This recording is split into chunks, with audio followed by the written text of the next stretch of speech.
श्री शिवाय नमस्तुभ्यम, हर हर महादेव, जय महाकाल। कैसे हैं आप सभी। मात्र आपको शहद की धार शिवलिंग के ऊपर लगा देनी है। आपको महादेव का वो आशीर्वाद मिलेगा कि आपका पूरा परिवार हमेशा खुश रहेगा, बड़ी से बड़ी आपकी कामना पूरी होगी। अगर परिवार में आपके कुछ अच्छा नहीं चल रहा है, कुछ ना कुछ आपके परिवार में गड़बड़ हो ही रखी है, तो एक छोटा सा उपाय आपके पूरे परिवार में खुशियों को ला देगा। साथ ही साथ अगर आपके घर में धन को लेकर के समस्या चली हुई आ रही है, या फिर आपको अपने द्वारा किए गए उपायों का फल मिल ही नहीं रहा है, काफी समय से आप उपाय कर करके थक चुके हो लेकिन उन उपायों का फल नहीं मिल रहा है ना, तो आपको ये उपाय आज के दिन जरूर करना है। पूज्य गुरुजी की कथा से सुनकर के और समझ करके पूरे उपाय को बड़े ही विस्तार से बताऊंगा, परंतु उससे पहले आप सबसे एक छोटी सी प्रार्थना कि जो लोग पहली बार आए हैं चैनल को सब्सक्राइब जरूर कीजिएगा और वीडियो को लाइक करके देवादिदेव महादेव जी का कोई सा भी प्यारा नाम कमेंट बॉक्स में लिखना मत भूलिएगा।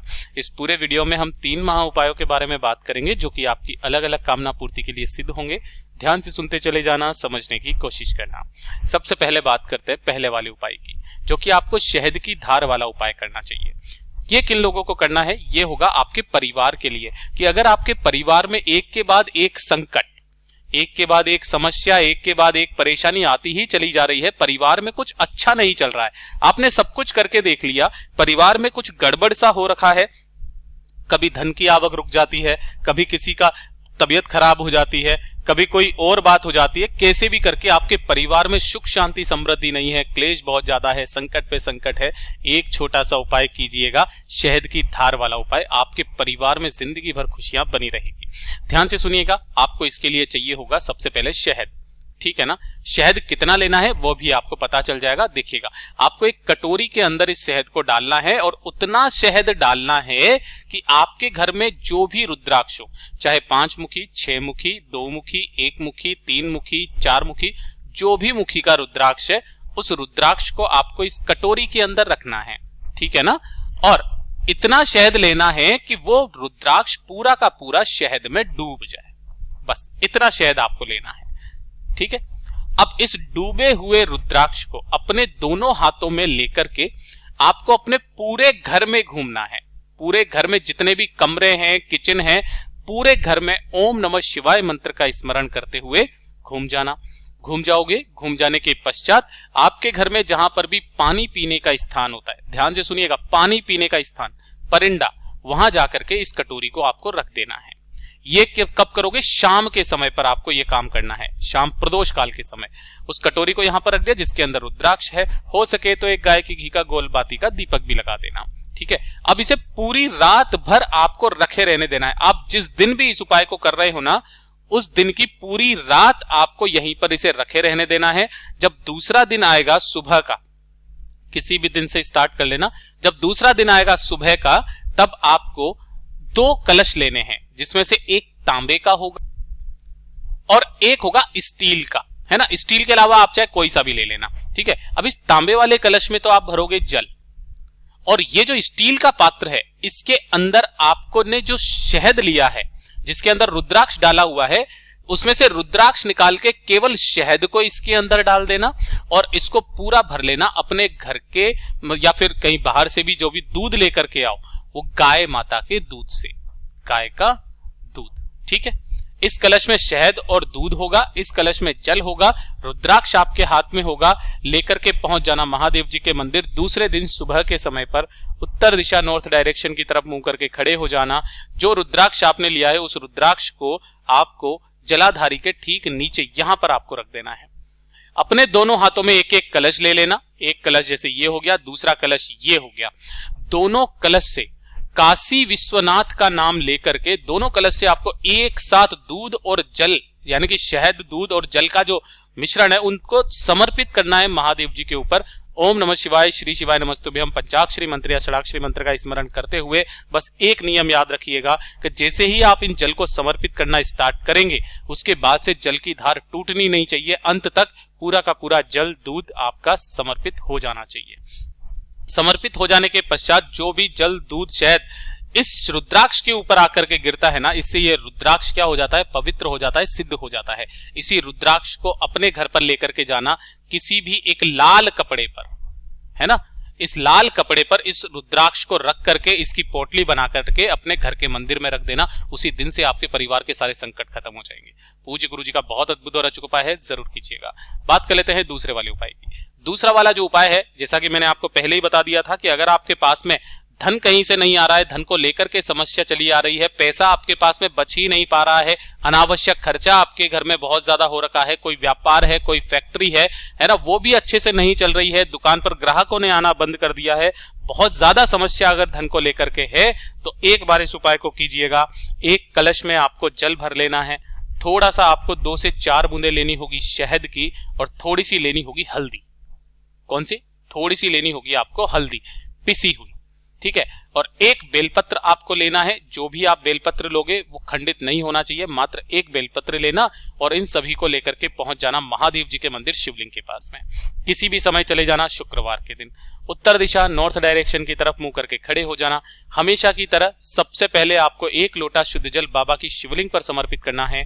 ओम नमः शिवाय, श्री शिवाय नमस्तुभ्यम पंचाक्षरी मंत्र या षडाक्षरी मंत्र का स्मरण करते हुए कुंदकेश्वर महादेव के नाम से, कुंदकेश्वर महादेव जी के नाम से समर्पित करना।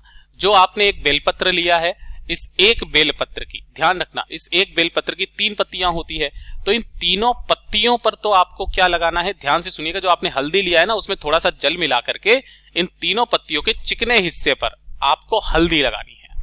यह चीज ध्यान रखना। मैं यहां लिख भी देता हूं, इस पर आपको हल्दी लगानी है, इस पर हल्दी लगानी है और इस पर भी आपको हल्दी लगानी है, ठीक है। और जो शहद है, उस शहद में आपको इस डंडी को डुबोना है पूरा का पूरा, ठीक है। इस तरीके से इस डंडी पर शहद लगा करके अपने दाहिने हाथ में इस बेलपत्र को रखना, ठीक है।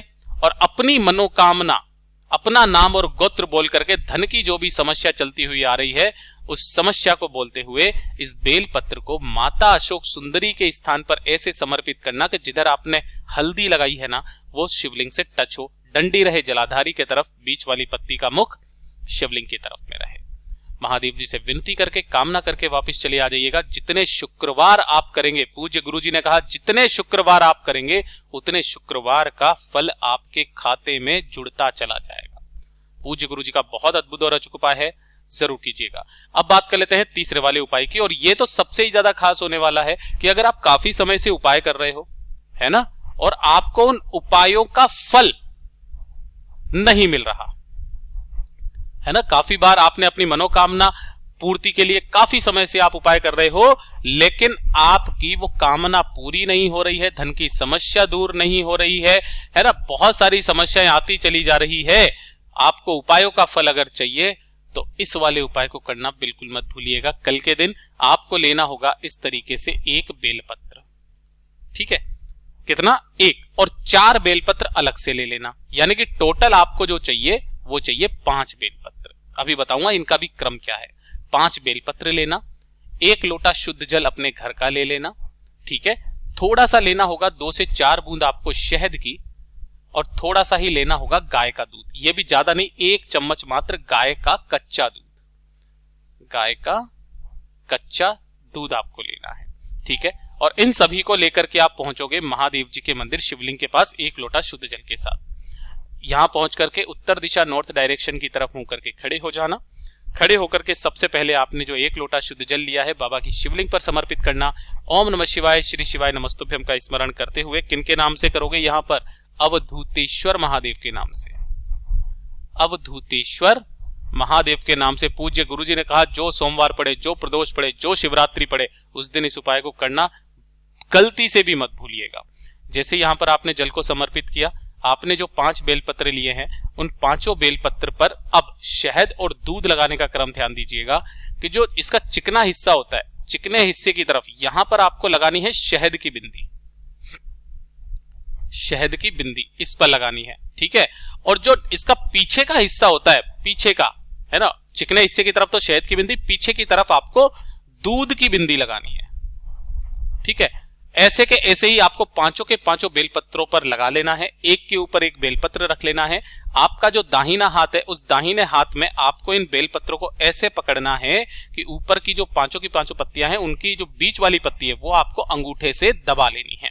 दबाने के पश्चात ऐसे कैसे रहेगी, अपना नाम बोलना, अपना गोत्र बोलना, है ना, और आपके द्वारा किए गए उपायों का फल पाने की कामना करते हुए ऐसा का ऐसा ही ये वाला हाथ शिवलिंग के ऊपर लेकर के जाना और इन सभी की सभी बेलपत्रियों को शिवलिंग पर आपको चिपका देना है। जैसे आप चाहो बिल्कुल वैसा का वैसा ही आपको रख देना है। हाथ जोड़ के विनती करके कामना करके वापस आ जाइएगा। आपने जितने उपाय किए ना उन सभी उपायों का फल आपको निश्चित रूप से प्रदान होगा। पूज्य गुरु जी के ये सभी उपाय बहुत ही ज्यादा खास और अद्भुत है, जरूर कीजिएगा। वीडियो पसंद आए तो लाइक जरूर करना, चैनल को सब्सक्राइब जरूर कीजिएगा। मैं आपसे मिलता हूं अगले वीडियो में, तब तक के लिए ओम नमः शिवाय, हर हर महादेव, जय महाकाल।